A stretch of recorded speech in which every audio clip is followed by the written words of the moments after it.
Hi there. Just a heads up. This episode of Friends in High Places contains some heavy themes, including mental illness, trauma, and suicide. A deep dive into the world of psychedelics, hosted by Brooker.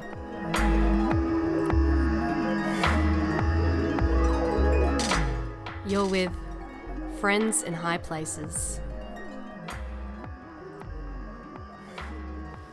Hello, Antanika Hoberg, and welcome to Friends in High Places. Just as the rain starts as the rain starts. Come Thanks down. for having me. It's good to have you, and congratulations on your new role as Vice President of the Australian Psychedelic Society, APS. Yes, thank you. That was actually really exciting. You're the VP of APS. It's exciting. It is exciting. There's a few reasons why that was actually exciting for me. When I first started using psychedelics, I found the APS when I was just doing a Google because I had no one to talk to about my experiences. And I found the APS that way through an EGA video, like the Genesis Australis group. And, are we going to go that way or that way? Okay, we'll go this way. I think we're going this way. Okay. And when I found the APS, I'd watched also a video of Monica Barrett at EGA talking about, I can't even exactly remember, but I remember thinking, I want to do that. I want to share what I know and how I feel about this experience I've just had that caused me so much healing. And I wanted to yell it to the world. Right. And then I found the APS and I inquired about volunteering. And then I was like, one day I would like to run that place and figure out how I can contribute better. And then very slowly over 4 or 5 years, I ended up as vice president.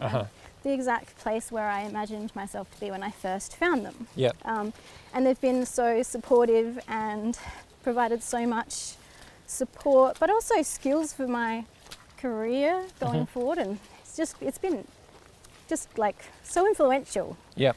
So it's really cool. Thank you. You're welcome.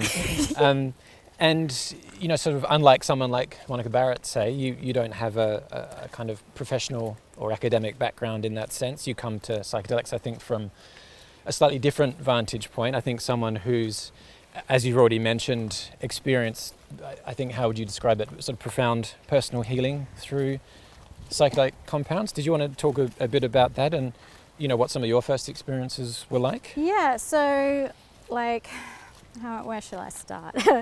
I've been studying psychology, counselling, all that stuff for a really long time. I've started 3 degrees in counselling and psychology 10 to 15 years ago. And one of the courses that got me really hooked on altered states was a course through the Icon Institute. And it was all about altered states and how to deal with them and how important delving into them was. And but having delved into that coursework also triggered a lot of a lot of childhood trauma and stuff. Right. So, sorry, it is. There was a lot. I had a lot of childhood trauma that I hadn't dealt with, and so when I stepped into that course, the trauma got triggered. So I had to stop, and I left it like that for a really long time. I didn't have support, and so eventually I met my husband and felt supported enough to start trying to figure out how I was going to heal. But nothing could help me. Oh my goodness, is it hailing? do we need to bail? It's hailing! Okay. It is hailing.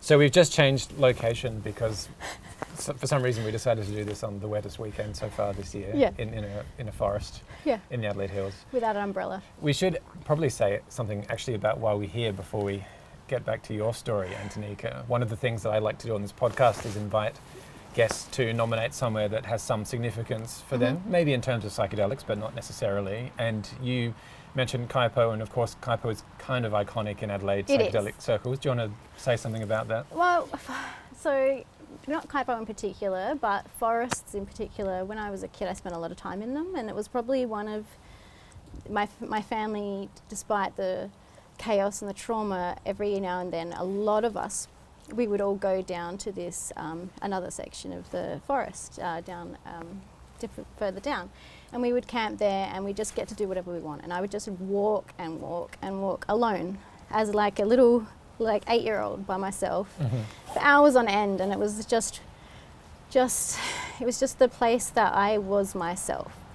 And I lost connection with that a lot as I grew up, and everything, I just forgot how important nature was, and nature connection turns out it's pretty important. And so now I bring my kids to the forests all the time, despite they're just, oh, my legs are tired. I still get them to come out here because I know how important it is. So just being in the forests, especially the ones that are local to me, are really important. Yeah.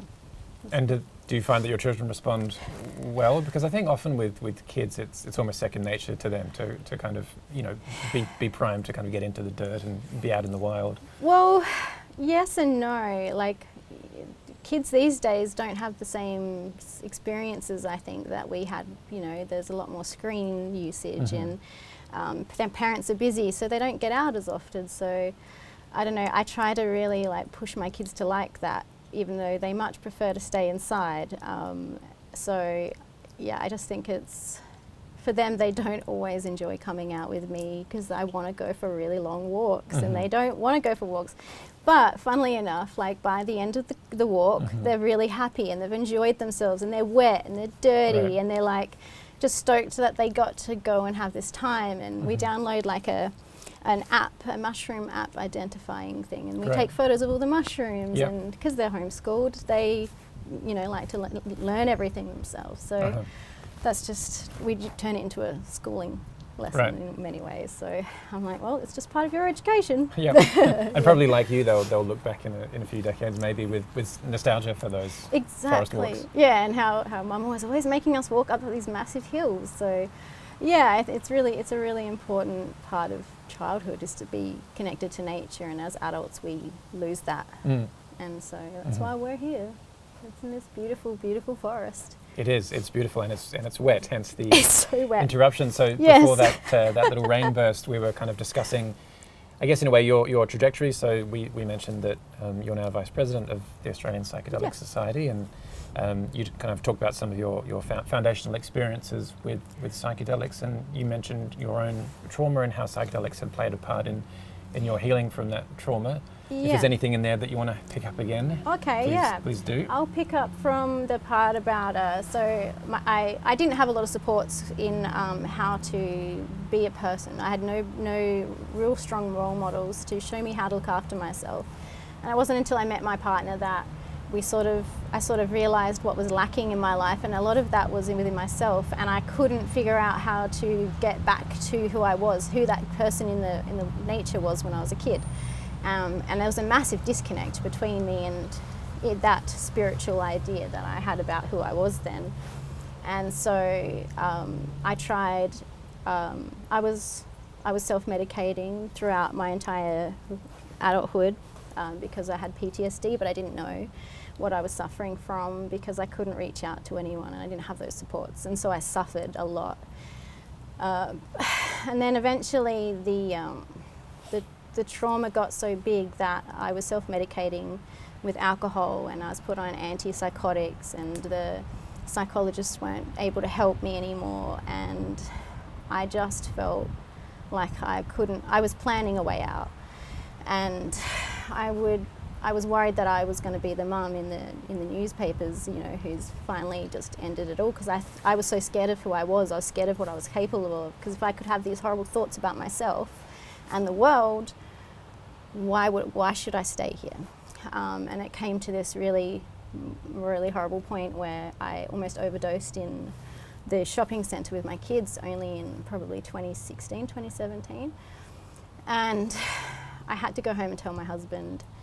And from that point, I was also still drinking. And one night, I'd almost knocked myself completely unconscious, and he got home, thought I'd died in my children's bedrooms because I was so intoxicated. I couldn't get off the floor, and so that was the lowest point of my life, was those two incidents. And Up until that point, we just didn't know what to do, and he was so scared that I was going to be gone, and I was scared, but nobody else knew how scared we were, and nobody knew how bad it was, because on the outside, no one knew I was so anxious and so upset and so traumatized.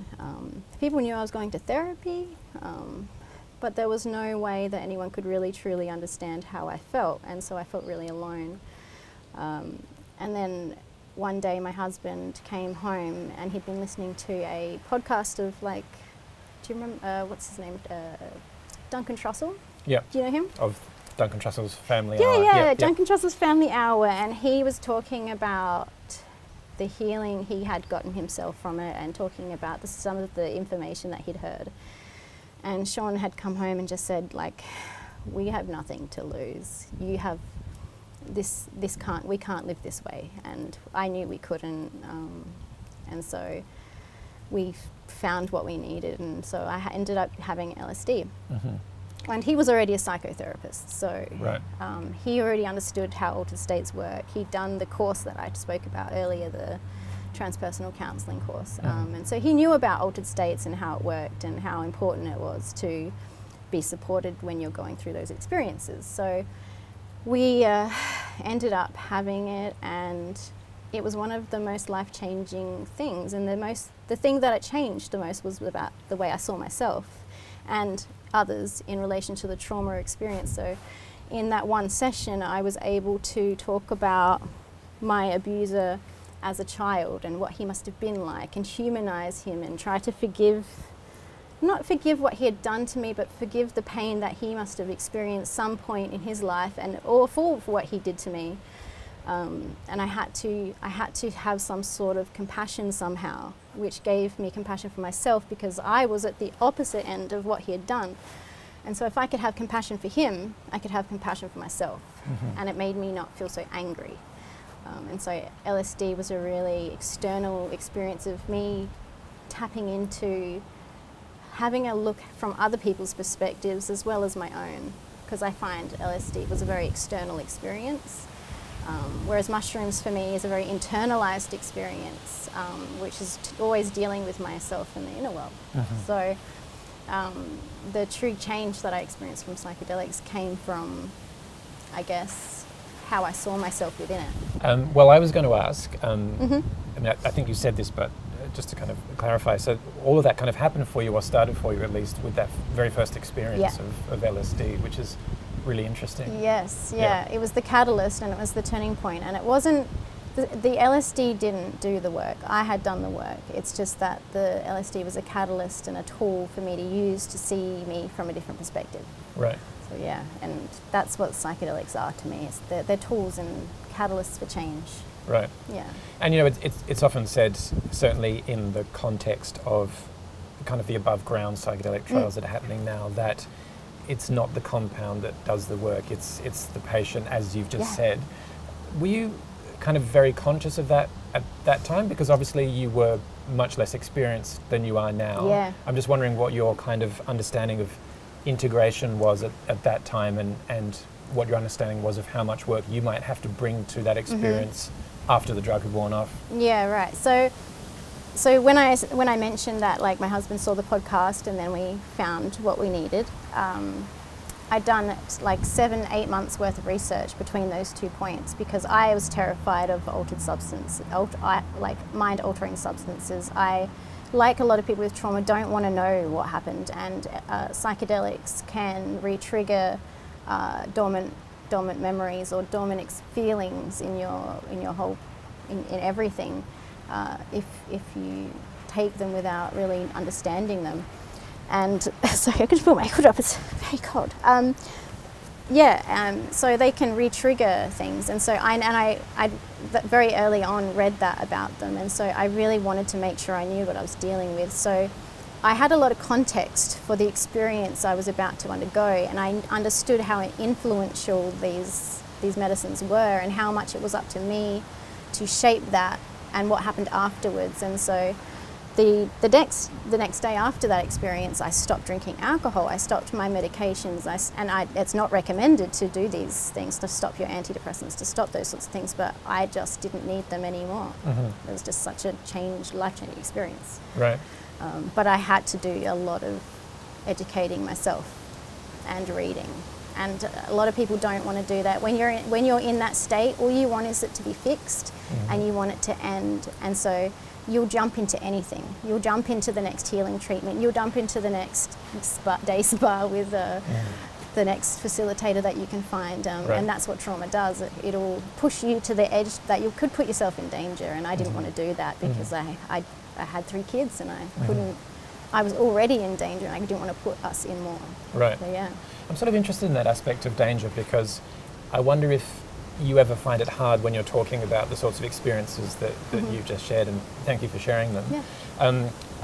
I wonder if you find it difficult ever to kind of share that story without at the same time being seen to evangelize psychedelics, because I think we're in an interesting moment in terms of broader conversation around psychedelics, which I think is much more nuanced now than it was even a few years ago.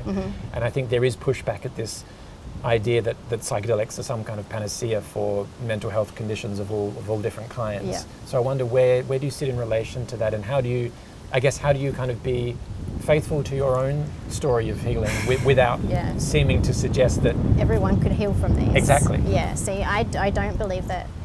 I don't believe that everyone can access the same kind of healing that I had. And I think it's a very individual experience, and not everyone, and I don't know anyone who's had as great success as I have had. I haven't met personally anyone who's had one experience that changed their whole life. I've met people who have had these experiences and it's been really profound, but they've not continued to make the changes afterwards. They've just gone straight back into the drinking and the smoking and the whatever habit it was that they didn't want. And that's why I believe it's about the individual person. These aren't going to help everyone if you're not chasing that change, if you're not that desperate for this moment, it's not going to happen for you in the same way. And it's all about your intention. Right. My intention was to get better. Yeah. I needed to get better because the alternative was to die, and the opposite of death is life. So. It is really hard for people not to put me on that pedestal and be like, well, she got healing from it, she had the same conditions, she had the same trauma, and it's like, no, we all have different conditions and we all have different experiences and we all read different information, and that all feeds into the experience. Yeah. So what's your relationship like with psychedelics now? Does it feel very different? Is it constantly changing? My relationship with psychedelics, my psychedelic experiences are never good. Like, when I say good, they're never comfortable for me. I'm never excited for them. It's not a fun thing for me to do. It's never, and I still always have a lot of work to do. So I may have healed the trauma from my childhood, but there's still traumas that happened to me as an adult that were overshadowed by the childhood trauma that I haven't dealt with. And so any experience for me is still quite heavy and quite loaded and emotional, and so I tend to hesitate, and I tend to kind of stay away from big experiences, because I don't believe that we're always ready right then and there, and I think that it's a build up and a gradual process. So yeah, my relationship with them is standoffish. Okay. I love what they do for me, and I love the changes I was able to create for myself and my family, but they still are big deals to me. The experiences themselves are really big, and sometimes can be painful. Yeah. And do you kind of subscribe to that idea that's quite common now, that rather than a sort of binary of good and bad trips, there's this kind of third category of kind of challenging trips? Yes. Yep. Yes, I do. I understand why people would have bad trips. I've struggled with them a lot of times. Once I took a very large dose on my own in an unknown place because I got cocky, because my ego believed that I could take that and I couldn't, and I had to call a friend to come and sit with me and guide me through it, because I was not ready and I should not have done that. And it was very challenging for me, but I learned from that I could ask for help. And so these challenging experiences meant that challenging experience, whilst all was happening within me, enabled me in my reality to ask for someone to come and help me. And that's something I struggle with and always have struggled with in my life. And so I know that I have, from that experience, that I have that ability to ask for help when I really need it. Right. So I think these challenging, there's no such thing as the good or the bad, it's just how you interpret it, what your perception of that experience is. Do you have the supports? And that's where the set and setting, and that's when I learned how important set and setting was. Right. Because there's certain ways that you can go about it to reduce harm. Yeah. And I didn't do the right things in that instance. Sure. Yeah. And I think there are some studies that sort of show that the way that people might describe an experience of psychedelics as being significant to them is actually not indexed to whether or not they had a good time, quote unquote, under psychedelics. Like it's the value, the use value, should we say, of psychedelic experiences doesn't seem to depend on whether people have a good or bad trip, quote unquote. That there's value in whatever the experience is to those people, and not just value, but spiritual significance. This is what people kind of talk about, or you know, the mystical experience.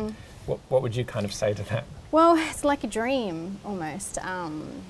So the last couple of days, for instance, for me, I have had some really strong dreams that I can't ignore. I've written them down because those I took part in those within me somewhere, and I've come out of each of those dreams. For one of them, for instance, I was carrying around a disabled version of myself because I've got a lot of trauma in my body that I'm refusing to acknowledge. And I know that I've worked on my mind a lot with psychedelics, but I've not worked on the body trauma, and I have a lot of that. And that dream signified to me, like, and I was taking this version of me and my body around to mental health places to try and help her with her mental health, and she didn't want the help with the mental health. Right. She was fine, but her body carried the trauma. And so that dream made me... The body keeps the score, right? Yeah, so I went out and bought The Body Keeps Score, and I recently undertaking a workshop about post-traumatic growth, and they talk about the body trauma and stuff like that. So from that dream, I took that my mind is okay now. I've done so much work over the last 10 years that I've completely ignored my body and the trauma that was done to my body, because that's at the end of the day what happened. And so now I'm on that journey, which is incredibly daunting because I hate doing exercise.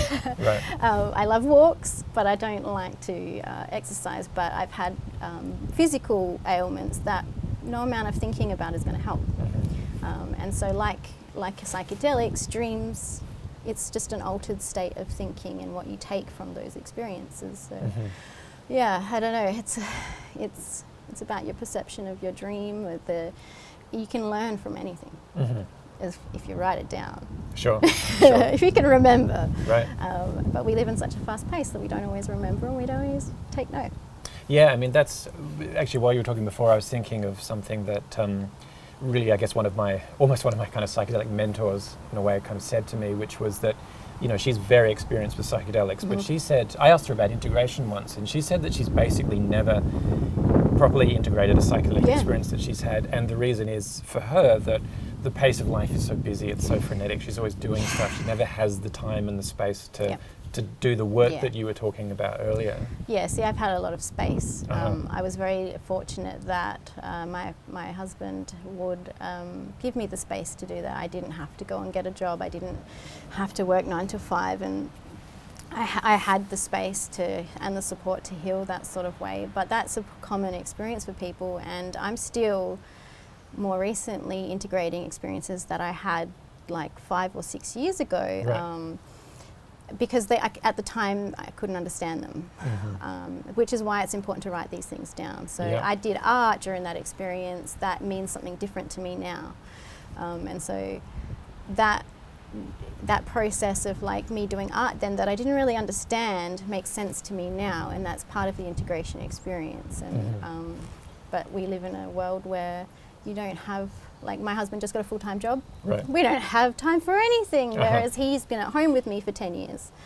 And it just changes the dynamic, so I can understand how people who have really big things to deal with don't have that space, and it's really important. So that's why I'm really like stoked that there's services popping up, like Dr. Siobhan Johnson works for Enlightened Mental Health. So there's these outside of us experiences that we can go and have with others that, because we will tend to pay for something and go and do it rather than do it within ourselves and sit at home and journal about it or whatever. Right. So you can go to a service that will help you do that, and that's the nature of humans. We go external to the help nature of ourselves. capitalism, right? Yeah, That if you pay for something, then you'll do it. Yes, That's basic psychology 101, you know. So if you pay for an experience outside of yourself, which is what sometimes psychedelics can feel like, and unfortunately most of the time people figure out that the healing comes from within, it's not external. But that's why I'm kind of glad that there are services popping up that can facilitate that for people, so that then they can have a feedback sort of conversation. So they go to this service, that service helps them figure out what integrating something is, so that they can go home and think about doing it themselves. Yeah, I wanted to ask you about your children and what their relationship is to your relationship with psychedelic drugs, partly because someone asked me recently, they said, oh, you know, you've got a young child now. How does that, you know, kind of situate you in terms of your use of psychedelics and stuff? So I'm obviously at the start of kind of thinking this through, but you've probably been thinking about it for a while. I have, yeah. I've got 3 children. My oldest is 17, and it's really hard because you don't want to normalize things too much, because I have to explain to my kids that these are real, still like any substance, like pharmaceuticals, these are still potentially harmful to, depending on who gets them. You know, for children it's not something you want them to have.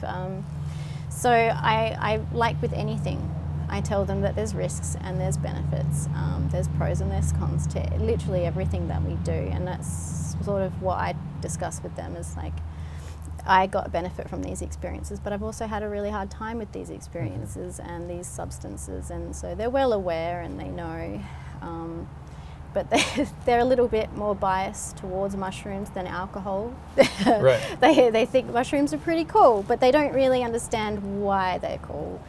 They know that I do the work with the Psychedelic Society and stuff like that, but they don't really understand quite yet. My eldest obviously does, but it's a really individual family conversation, I think, and there's no right answer, there's no wrong answer. It's just about reducing harms for your family and for the people with around you, I think, as well. And if the more education, the more knowledge you can have about something, the more you can inform the people around you. Right.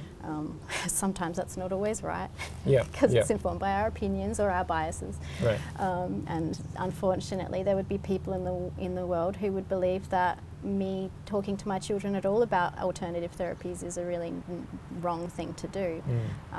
But I can't. No one can deny me of my experience and my story. So. That's sort of how I instill it to my children, is that it's your experience and it's your story in the same way it's mine. And however you do that as you get older, I will support you. But yeah. Which is, that's sort of my intention as well at this point. I feel like, obviously, a long way down the track, because he's only 6 months now. But yeah, you got some time. I've got some time to work out the conversation, because at some point I do want to have the conversation with him, and I want it to be open and honest, and I want to be able to talk openly about my own experiences and to talk about both the pleasures and the potential benefits and the dangers and risks of these substances. I want to be able to discuss all of that in an open way. Yeah, because you want them to be able to come to you. Right. If they ever want to experience that. Exactly. Exactly, yeah. And I'm very fortunate that my eldest, he's been very open with me about this. And I think part of that is because he knows that's some of the work I do. And he knows the experiences I've had with both pharmaceuticals and the alternative medicines that, you know, that exist around us right now. So he's been able to be really open with me in that discussion. He came home from school one day asking me if LSD kills people, because that's the idea that he got from there. And I had to explain, like, this is what they've found and this is the research, but these are the risks. And he's well aware, you know. So we've been able to have those conversations. Dies hard, right? I was baffled. I was so surprised that was because he was worried, you know, because he knew that I'd had those experiences, because I've written about them, and he uses the internet, you know. So and I think because of the amount of information that's available to teenagers and young people these days, it's really important that the information out there is accurate, which is really hard. So I don't know. It's Well, a dicey conversation. It is, but it's probably a good segue then to talking about APS, because Yes. obviously education is, that's a kind of key plank It's a of jam. what you do.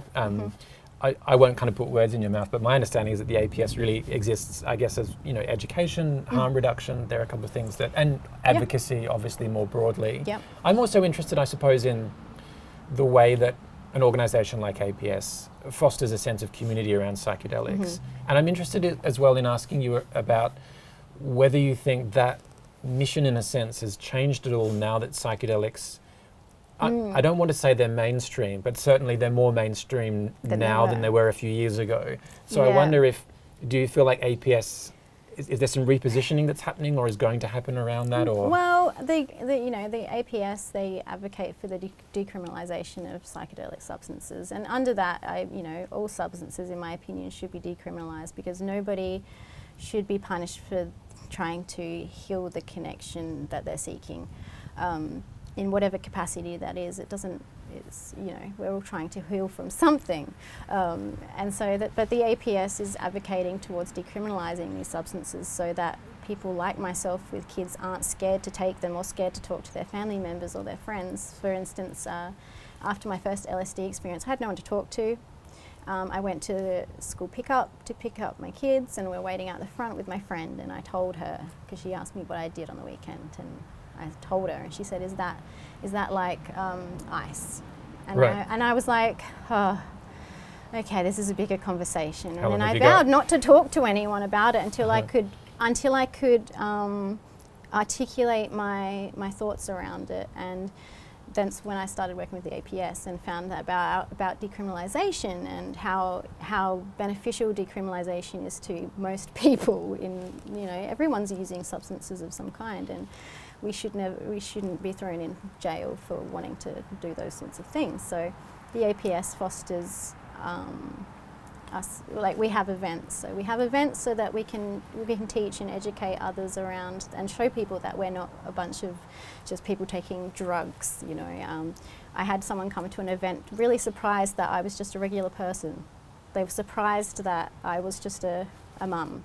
Because they were expecting something else. Timothy Leary? Or I think so. And so there's this idea around psychedelics that we're a bunch of weirdo hippies hiding in the woods with no shoes or something. I don't know. And look, I'd love to do that, but I've got a family and a life, and I go to uni and I participate in society just like everyone else. And so I think these events and these creating communities in psychedelic spaces is important, and that's what the APS does.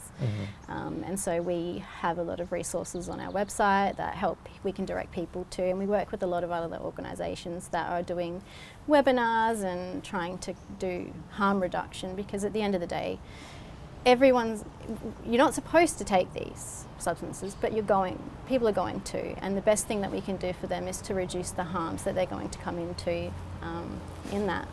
So I just love working with them, and they're a good team of people, and so the community I've created within there is really important to me, but I really would like that to grow, and the more it grows, the more educated people can be. Right. Yeah. And have you found, has there been an uptick in interest in recent? Yes. Yeah. Yeah, it has. And it's exciting because that means that more people are taking notice of what the potentials are. And unfortunately, that means we get a lot of desperate people who want us to provide them with substances. We get a lot of, it's really sad actually, our inboxes are inundated with people's stories because they need these substances, or they want to find out where they can get them, but they're too scared to find them themselves, or they're too scared to ask because it's risky. But we can't help them because it's legal, of course, and so we have to turn these people away. And so it's a funny little line to cross because they want to medicalise these substances as well. And so I see benefits and, not benefits. What's the opposite? To the mainstreaming of these substances is it's just a funny little place to be, especially as the way that I'm working is I'm advocating for decrim, and not everyone understands what that means, I guess. But Well, yeah. did you want to say something about what it means? Because I know that some people listening and watching may not know, and Yeah. they may also not know the distinction between decrim and legalisation. Yeah, so legalizing drugs means that, and then medicalization of them means that people will be able to prescribe them. So you can go to your doctor, they will apply and be able to get your doctor to access them. But the problem with that is that they will need to be administered by a psychiatrist or a psychologist, and as you're probably aware, there's a mental health crisis and it's hard enough to get in to see a psychologist. I'm trying to get in to see one, and I've been turned away many times for other things. And it's expensive, it's $500 for me to see a psychiatrist to get the help and support that I need. And if psychedelics are involved, it's going to cost people more. And so it's one of those things where, yes, if we legalise these substances, more people will have access to them. But a lot of the time, the people who need them the most are the people who don't have that kind of money. Mm-hmm. And decriminalising these substances means that if these people do educate themselves well enough to have these experiences in a comfortable place with their friends or a partner or whatever, that they're not at risk of going to prison or facing court or being arrested for using these substances. Whereas under the legalisation model, the only way you're going to access them is through a approved provider. Right. Yeah. And then, of course, you have the issue of accessibility, and I know that's something that That's right. Stephen Bright, for example, has spoken a lot about, because a kind of medical model for the use of psychedelics is one thing, but if he said to me that he felt like a course of psychedelic treatment under the current scheme, or a kind of proposed scheme, would cost something like $8,000, because you're talking about 2 therapists in a room with a patient for that's right. For the MDMA 8 therapy. hours for MDMA therapy or psilocybin therapy, and nobody's even talking about LSD therapy, of course, because then you're talking that's 12 hours plus. And that's the thing. So the people who need, if I can't access the help I need at the lower end of the financial medical model, imagine trying to seek out that kind of treatment, and how frustrating it would be for somebody with intense trauma to access that kind of money, and what they would have to do to get that money to have that kind of therapy. Plus then there's do we have enough therapists trained to facilitate those treatments for that many people who want the care? Right. And that's a whole nother thing. And so it's just there's so many intricacies. And so I've been reading a bit about what other countries are doing, and decrim just seems like, a path to better access for people, and eventually maybe legalization will be better down the line, but starting at the root is decrim. That reduces harms for a lot of people. It keeps people out of jail, it keeps people safe, it enables us to educate people on a larger level. So it's a complex thing. It is complex, and I think it's also kind of worth saying, and I'm not the first person to have said this, but legalization doesn't need to be perfect, because at the moment alcohol is legal, tobacco is legal. Nobody would say that we've got those systems perfect. They are what they are.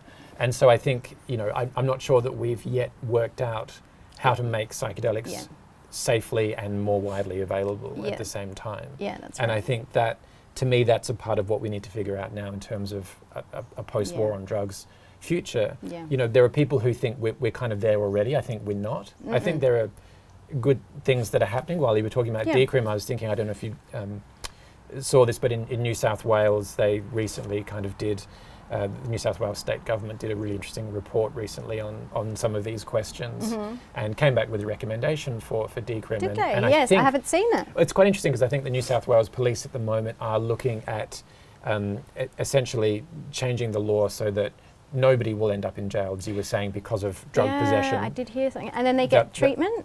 Yes, they'll be fined, and then they get diverted into treatment programs, so-called. I mean, I kind of, in some ways, I think that's a good thing. In other ways, it stigmatizes you still. It is still stigmatizing, and to me, this is a bit of a personal thing. There's so much emphasis on harm minimization, which I think is super important. But I talk about pleasure maximization, Yeah. and other people do as well. Yeah.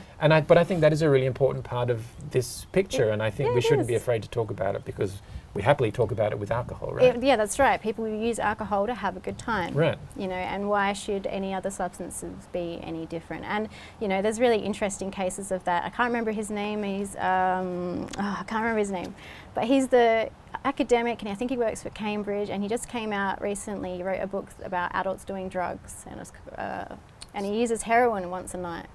Do you know Dr. about this? Hart? Dr. Carl Yes, Hart? yeah, that's the one. Drug use for grown-ups. Fascinates me, you know, the idea of somebody using Yeah. heroin just one time at night time, because Yeah. I wasn't grown up around that idea, you know. Right. I saw those sorts of drugs as like quite bad because of the way media and the news and stuff presented them, and my family dabbled in those kinds of substances, and so I had a really different view. So the idea behind that just surprised me, because and I didn't realize I had that bias and that stigma attached. You just don't realize until it's put in front of you.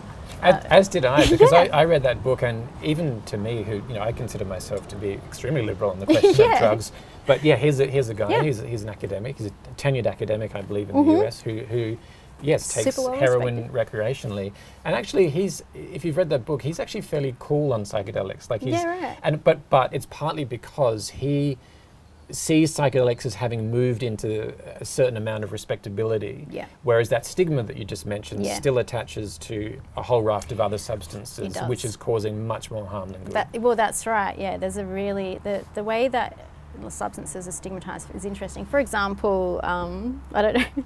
I was on a national TV program a couple months ago, I think it was, and the way it was put to me very differently. It was put to me, would you like to come on and talk about the medicalization of psychedelics? And I said, yeah, sure, that'd be great. We had an hour conversation about it. When I got the information, it said the episode was called Illicit Medicine. And then when I got to the studio had put up these screens, and it said illicit medicine and with red background. And then they asked me about the stigma, and I said, well, you've got me on this show and stigmatized me straight up by calling it illicit medicine, and I understand that from your perspective that is, they cut that whole segment out. Right. But you know, there's the stigma that you put on that. You had me in under false pretenses, and then you stigmatized it afterwards, and I didn't like that. And that's just the idea, though, that most people have around these substances, unfortunately. So the stigma plays out in so many different ways. Yeah. You just don't even realize, and you're like, and then it happens, and you just go with it. Right. And you're like, okay, well, this is, you know. And my work with the APS and the work that I've done with psychedelics makes me want people to feel less stigmatized, I guess, because, you know, I'm just a regular lady doing regular things, and when I first started out, I was just trying to find something more, you know, and I shouldn't be stigmatized by people for that. Well, I mean, the alcohol question is interesting to me, because I suspect I had a similar relationship to alcohol that you did for a long time. Yep. It was, for a long time, my drug of choice, I would Yep. say. Not that I thought of it as a drug, because we don't. No, we because don't. It's so ubiquitous. Yep. And then I had that first high-dose psilocybin experience that I mentioned earlier. And this wasn't an intention, and it wasn't something that came up during the experience, but a couple of months after that, I stopped drinking, and I was completely alcohol sober for about a year and a half, Yeah. which is something that I never thought I'd be able to do Yeah. prior to that. Yeah. And it was a really important period in terms of assessing my relationship with alcohol. And what you said about these things not being black and white was, I think, an insight that I gained during that period, Yeah. because for a long time I'd been sort of worrying away at this question of whether or not I was an alcoholic. Yeah. And I sort of realized, in a sense, that it didn't matter. What mattered Yeah. was that I'd come to this point of acknowledging to myself that I had a relationship with alcohol that I didn't like, and I wanted to change that relationship. Whether or not I was an alcoholic felt That was beside the irrelevant, point, because that I'm not demeaning that as a condition, but it didn't feel important to be able to put that label on myself, or to, you know, not put At that that label time. on myself at that Yeah. time. It was more about going, this doesn't feel right. I want to change my relationship with alcohol. Yeah.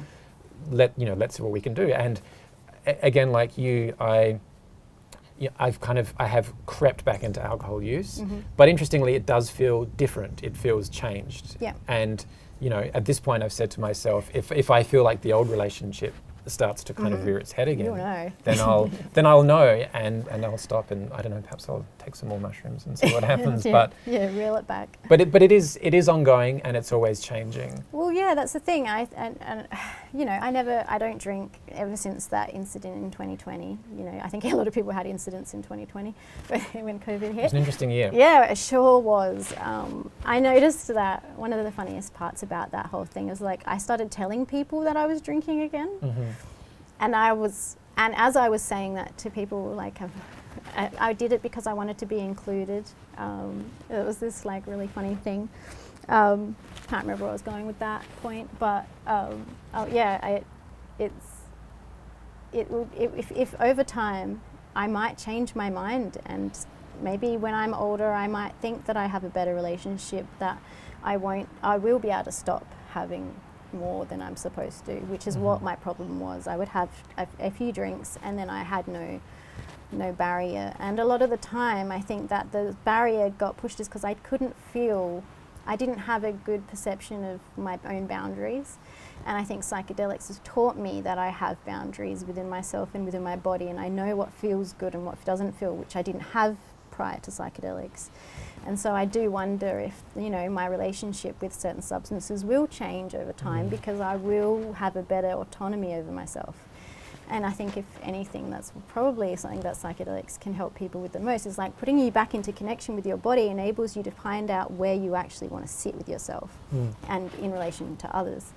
So, I would love to be retired one day and go and have a drink at a bar with my husband, because I like to have a drink every now and then or whatever, but I'm not there yet. Right. And I just don't feel like that's where I am. But that might change, because as time goes by I'll be able to figure out my boundaries and where I'm at better.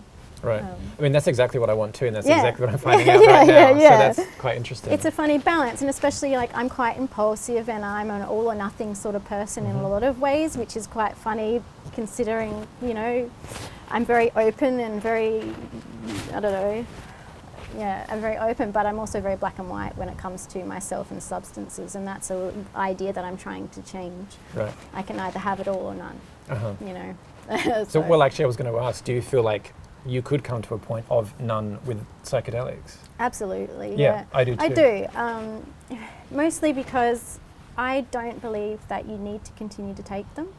I do have a lot of people in the circles that I've spent time in that will just keep taking them and won't integrate, and that's because they don't see them the same way as I do. They see them as a party experience, where I don't see it that way. And so from where I sit, I see people sometimes have a psychedelic experience, not know what to do with the information they've learned, and take more psychedelics to try and learn and integrate. But it's we live in a reality. I as much as anyone, when I'm in that psychedelic space, I want to move to the forest and just give up everything and not go to uni and let my kids do nothing and just be a free range person. But I live in this reality, and sometimes if you continue to take psychedelics without integrating, you can believe that that's the reality that you can live in, and sometimes that can cause more damage for the individual and the people around them, because at the end of the day, we live here in this reality, in this world where we got to get jobs and pay for food and drinks and stuff.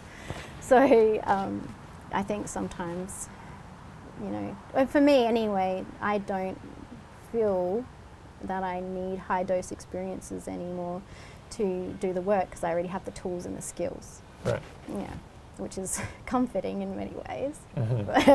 Or that could just be a cop-out, because I'm scared of having a deep, dark trip that I know that I'll need to work on. I don't know, so I'm open to both ideas, but I do think personally for me that there will come a time where I probably won't dabble in the experiences or feel like I need to. Right. So by way of maybe a final question, let's go back to APS and your newish role. Yes. What are you kind of hoping to kind of do over the next, say, 12 months? Have you got kind of big plans for the organisation, or what's coming up? So yeah, we got a few things in the works.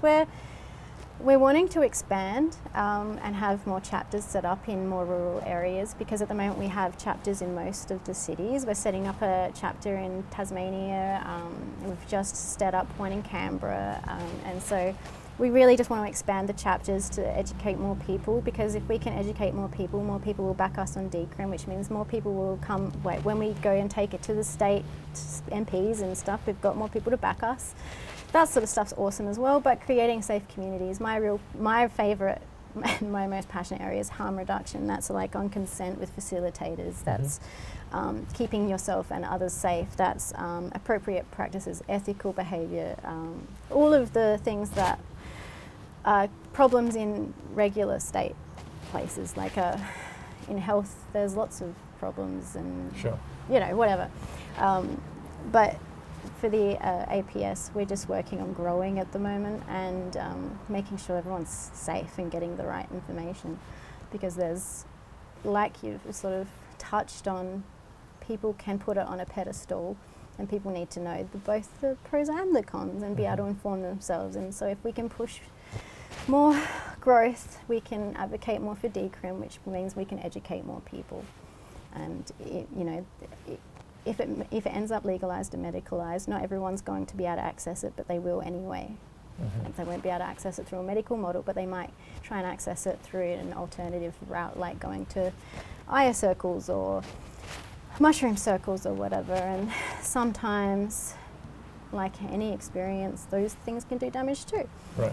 So, yeah, I just think that we'll be really focusing on keeping up what we've already been doing. We're all volunteers, so we all work off of our own time. So if anyone wants to volunteer, let us know. Sure. Just reach out. Well, I think we'll probably put some links up, hopefully, with the podcast, so people can find you. So, and we've got lots of screenings and stuff going on this year. We're coordinating national screenings and national Mushroom and Cactus Day events every year. So it's just about creating awareness around these things, really. Sure. But yeah, that's pretty much it for us. Well, speaking personally, I think, APS here in Adelaide was really useful for me. I think when I was starting out, because I absolutely didn't have, there were certainly people in my social circle who I was aware used these substances. But beyond that, I didn't feel like I had anywhere else to go except the psychedelic literature, because as a writer, that's always my first my first port of call is to kind of what does the research say, what does the literature say. But in terms of that kind of the sociality, the community aspect, APS was certainly, I could certainly see the value in it when I was starting out. And that makes me so happy, because when I started, when I found the APS online, there had been in one Adelaide meet with 3 people in the Botanic Gardens. Were you part of that one? No. The first one I came along to was at that little cafe off of Port Road, I think. Yeah. That's my friend's shop. Yeah. So the reason that there was no APS Adelaide, and so I was just so like, what am I supposed to do? I don't have anyone to talk to. I have no one who will talk to me about these substances outside. None of my friends or family understood, other than my mum, who was a mushroomer from way back. But she did it for very different reasons, She was more of the like, I want to see elephants type lady. Right. Whereas I was like, I need to talk about these experiences and the healing I've gotten from them. And I knew that the other chapters were having a lot of that. So I started the Adelaide chapter up, and it's just grown and grown, and we've got a 1,000-strong group online, and the events that we host are usually pretty decent events, and so a lot of people have been really grateful for the networking opportunity and the friendships they've created out of it, which is sometimes all people need. Right. And I know that some of the people from those very first events are still friends and have been really vital to supporting them in experiences. Sure. So that makes me so happy. Yeah. Well, it was through one of your screenings that I met Siobhan, who we talked a little bit about earlier, and that's been a very important relationship to me in terms of getting my head around certain aspects of the psychedelic experience. And as you know, she's just a lovely person. She is. Yeah, she is. But that just makes me so when the communities, the idea that I could do that, I didn't think it would grow. I it was just me. I didn't think that there was going to be other people interested. And then slowly and slowly, every time we hold an event, there's new people, and they're always surprised that there's so many of us, even though it's, compared to Sydney's group, we're quite small. So the idea that this will keep growing is kind of exciting to me, because it's like, well, that's a step in the right direction. Totally. Yeah. Totally. Yeah. It was cool. All right. Well, thanks, Antanika. Thank you. Thanks for coming on Friends in High Places. It's been a Thank you. great chat. And yes, good luck in your continuing role as Thanks, man. Vice President of APS. Super exciting, and looking forward to seeing what you program over the next few years, or however long you decide to stay there. Yeah, I'll probably be around a long time, let's be honest. Great. But thanks, Ben. Thank you. Thank you. Created on the land of the Kaurna people. Technical production by Edwin Kemp Attrell. Supported by Replay Creative. Music by Lazy Susan.